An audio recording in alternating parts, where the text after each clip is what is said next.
Hey, it's Patrick here from Kintsugi Hope. It's brilliant to be with you. A lot of people say to me, what on earth does the word kintsugi mean? Well, kintsugi is a Japanese word. It means golden joinery. I guess if we get a bowl and we break it, we tend to mend it with super glue. And the whole idea of super glue is you hide the cracks, right? You pretend it's not broken. What they do in Japan is they put a gold powder in the glue. So instead of hiding the cracks, they make a feature of the cracks. Arguably, the object becomes more beautiful than it was before. It certainly becomes more unique. Me and my wife dying 2 years ago, we started a charity, and we wanted to do something which tackled issues of mental health and isolation. And the way we did it is we did like a 12-step program, a bit like Alcoholics Anonymous, looking at well-being. And the whole idea is to look at issues around anger and self-acceptance and anxiety, and it was amazing. It just went all over the country. But of course, with the coronavirus, it's been tough. So what we've done is we've moved all our training onto Zoom. The wellbeing groups are all on Zoom. And I thought, is this really going to work? But actually, it has been incredible. And it's been a way that church can still reach out to its community. The topics are so relevant. So if you know churches that want to be trained, please get in contact with us. They can now do it online for the time being.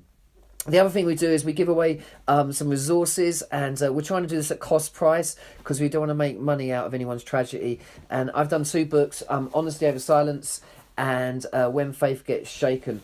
Where is God when suffering happens? And this one is very much around emotional and mental health challenges.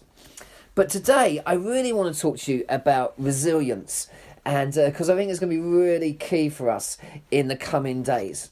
And interesting that Alan Scott says this: the future doesn't belong to the brilliant, but to the resilient. Not to those who avoid scars or pain, but to the wounded healers who give again. The verse I want to look at is probably the most misquoted verse in the whole of the Bible. It's Jeremiah 29 verse 11. You'll know what it is. For I have plans, for I know the plans I have for you, declares the Lord. Plans to prosper you and not to harm you. Plans to give you hope and a future.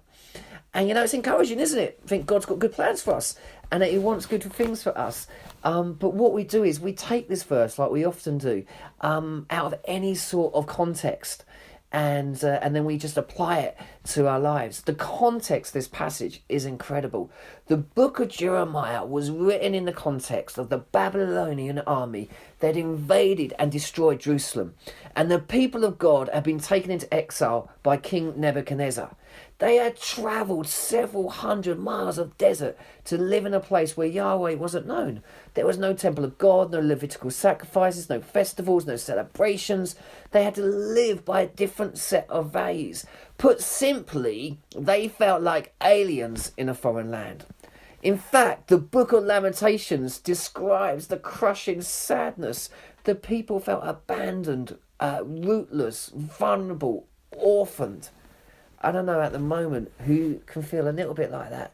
At the moment, for me, I've got a sister who's an NHS nurse, ITU nurse, and my mum's a hospice nurse, and my daughter's working in a care home. And it can feel a little bit vulnerable. I feel a bit like, all my coping mechanisms for anxiety and other issues that I've struggled with seem to have been taken away. Life isn't always going to plan. But here we have in Jeremiah 28, a prophet, Hananiah, prophesies that, it's going to be okay because we're going to be out of this. We're going to be out of this exile in 2 years. And the temple treasures that Nebuchadnezzar stolen, everything will be restored. And this was the prophecy that really the people were longing for. And Jeremiah would have been happy to see it fulfilled. But the problem was, it wasn't a word from God. And it was against this backdrop that Jeremiah wrote a letter to Jerusalem from the elders, the priests, the prophets, and all the people who had been exiled. And you see in Jeremiah, verse 10, it says that this exile is going to last 70 years, not 2 years. But it's not to be wasted. That what the people need to do is plant gardens, settle down, eat the food, marry, have children there. These were not easy words for the people in exile to realise.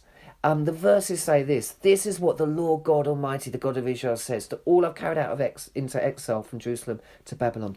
build houses, settle down, plant gardens, eat what they produce, marry and have sons and daughters, find wives for your sons and daughters, give daughters in marriage so they may have sons and daughters, increase in number there, do not decrease, seek the prosperity, the peace and the prosperity of the city to which shall carry you into exile.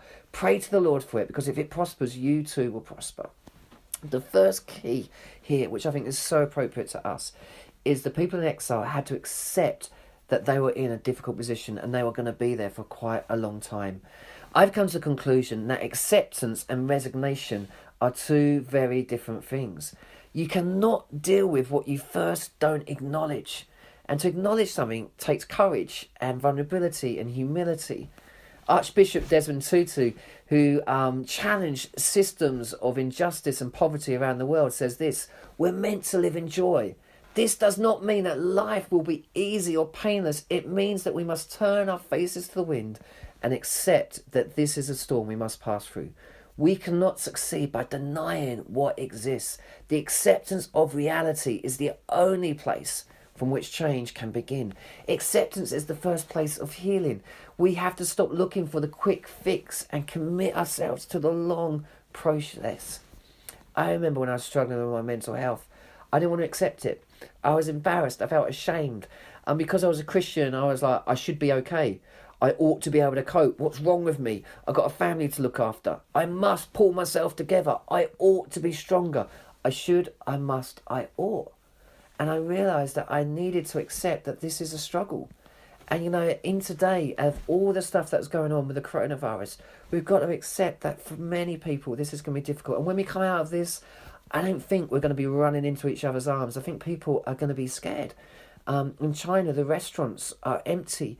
People are going to need to lament. It's going to be characteristics, will be memorial services. You know, funerals are so tiny. We're going to need to remember people properly. I believe, you know, and I don't want to be a prophet of doom, but there will be a tsunami of mental health issues coming. And that's why we're challenging the church. Get trained, get ready. We're going to need to be there. And we're going to need to understand emotional mental health like we've never understood it before. And that's why we're trying and challenge people to get involved in Kintsugi Hope and other amazing charities as well. We need to accept the fact it's okay not to be okay. We need to accept the fact it's okay to have limitations. Actually, limitations aren't always bad. Accept that life will never be perfect. We don't have to be all things to all people. We can have questions. Struggling doesn't mean you failed. It means you're a human being. You don't have to agree with everyone. Anxiety isn't weakness. And you are loved no matter what. Liz Carter has written a brilliant book on contentment, says this: Jeremiah didn't give false hope by promising that the future would be theirs for the taking right now in their lives. Instead, he advised them to comply with and participate in the situation. God was extending hope to those in this horrendous situation, but making a promise that life wouldn't be suddenly free of difficulty. He wasn't making that promise. Resilience is thriving in the midst of adversity. You rarely hear it preached about. Resilience is about how do we keep going. Martin Seligman found there were 3 P's that stunt our recovery when we're struggling with resilience. Number 1 is personalisation, the belief that we're always at fault. And I guess I've always done that. I blame myself for everything. You know, I overwork. If my child's doing bad at school, it's my fault. If there's a problem at work, it's my fault. We put ourselves under huge amounts of pressure. Particularly now, I think we have to lower our standards and actually cut ourselves some slack. It's really, really hard. Blaming yourself will delay recovery. Pervasiveness, there was the second P. The belief that an event will affect every area of our life. Now, to be honest, this is affecting pretty much every area of our life, but not every area of our life. We've still got friends. We've still got people that we can FaceTime and contact. Though some of our family's unwell, there's still family around, wider family. It's not every single area of our life, though it can feel like that sometimes. And then the other area, third P, is permanent. We tell ourselves things will never get better. I've stopped using the words never and always because they're absolute statements. you know, and we say absolute statements about ourselves. You know, my daughter has really got into hearing me talk quite a lot, and the other day she was making a complete mess in the kitchen, and, you know, it's chaos. And I was like, Abigail, you're such a mess. And she's like, Daddy, I'm not a mess. I happen to be making a mess. There's a big difference. And she's right. And, you know, the fact is we've got to go from a fixed mindset with rigid belief systems to a growth mindset. It was going to be 70 years, but it wasn't going to be wasted. And actually, Jeremiah 29 verse 11, the famous verse, is even more incredible, because he is saying through the prophet Jeremiah, you will know what, in the midst of trouble, in the midst of feeling scared, in the midst of feeling orphaned, I have plans to prosper you and not to harm you, to give you a future and a hope. And then in Lamentations, there's this beautiful verse, Lamentations 3:22-24. It says this, because of the great love, the Lord's great love, we are not consumed, for his compassion never fails. They are new every morning. Great is your faithfulness. I say to the Lord is my portion, therefore I will wait for him. You will not be consumed. Resilience is a bit like a muscle. Resilience, actually, muscles build when you rest them. They break a little bit. That's how a muscle builds. Do you know that? It breaks a little bit, you rest, and in that resting process, the muscle starts to build. And, you know, the fact is, we will get through this. Hope is saying nothing lasts forever. Everything passes. Some of you may have heard me on tour. You know that I've got a dog called Hope. And my wife bought it for me when I was going through a really tough time. You can imagine my poor neighbours. And the first 6 months when I was trying to train this thing, they'd hear me shout out at the top of my voice, "No, Hope!" Or once they heard me shout out, "Diane, I've lost Hope. I don't know where Hope is." And, you know, sometimes things can feel hopeless. But, you know, hope is this. It's saying everything passes, nothing lasts forever. We can learn so much from the people who are in exile, and God's heart and God's passion for them.